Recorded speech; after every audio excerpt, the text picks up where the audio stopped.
Hello guys, welcome back. ఎలా ఉన్నారు అందరూ? సో ముందుగా అందరికీ సంక్రాంతి శుభాకాంక్షలు.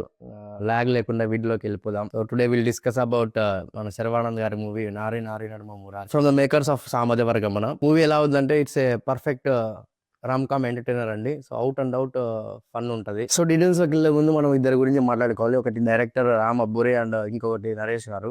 రామ్ అబ్బూరి గురించి వస్తే ఫస్ట్ సామజవర్గమన మంచి కాన్ఫ్లిక్ట్ పాయింట్ ఉంటది అండ్ కామెడీ కూడా బాగుంటది. It's a good movie.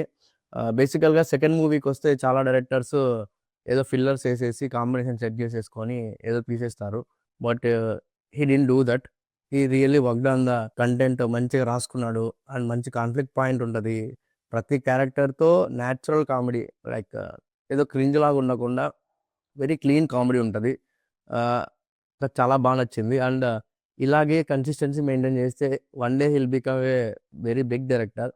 Hope so. I really like this work అండి. సో ఇంకా నరేష్ గారి గురించి మాట్లాడుకోవాలి. ఆఫ్టర్ తన మళ్ళీ పెళ్లి నుంచి తన 2.0 చూపిస్తున్నాడు. He just living in that characters అండి. ప్లే బాయ్ క్యారెక్టర్స్లో చాలా బాగా చేస్తున్నాడు. ఎట్లా అనిపిస్తుంది అంటే అతను నటించడం లేదు, జీవించేస్తున్నాడని నేను చెప్పాలి.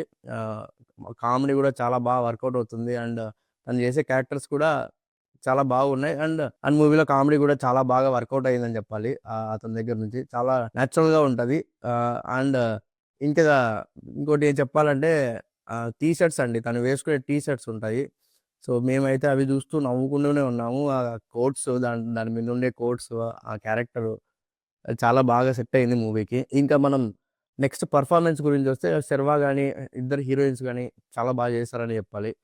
అంతే, వాళ్ళకి ఎక్కువ స్కోప్ లేకపోయినా కూడా స్టోరీలో వాళ్ళకి ఇచ్చిన పాత్రలకి చాలా బాగా చేశారు. సో ఇంకా స్క్రీన్ ప్లే గురించి వస్తే ఇక్కడ మనకు కొత్త concept, story of the movie కొత్తగా ఏముండదు. బట్ ఇక్కడ స్క్రీన్ ప్లే డైరెక్టర్ మంచిగా రాసుకున్నాడు, అలాగే ఎగ్జిక్యూట్ చేశాడు.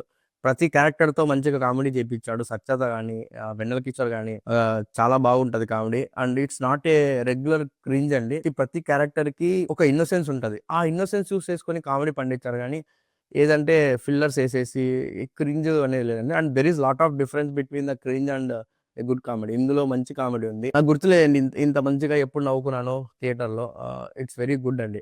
ఇంకేంట్రా అన్ని బాగున్నాయా, నెగిటివ్స్ ఏం లేవా, అంత బాగుందా సినిమా అంటే ఉన్నాయి. కొన్ని కపుల్ ఆఫ్ పాయింట్స్ ఉన్నాయి. స్క్రీన్ ప్లే గురించి మాట్లాడాలి. లైక్ ఇట్స్ వెరీ ప్రెడిక్టివ్గా ఉంటుందండి. నెక్స్ట్ ఏం జరుగుతుంది, నెక్స్ట్ ఏ క్యారెక్టర్ వచ్చేస్తుంది ఈజీగా ప్రెడిక్ట్ చేసేస్తాం. అది కొంచెం డిసప్పాయింట్ అని చెప్పాలి. అండ్ ఇంకోటి సాంగ్స్ అండి. మన తెలుగు మూవీస్కి అండ్ ఇలాంటి రామ్ కామ్ మూవీస్కి songs are very important. And ఆ సాంగ్సే మన ఆడియన్స్ని థియేటర్కి రప్పిస్తాయి. ఈ మూవీకి అది కంప్లీట్ ఆ అడ్వాంటేజ్ లేదు. సో సంక్రాంతికి చాలా కాంపిటీషన్ ఉంది.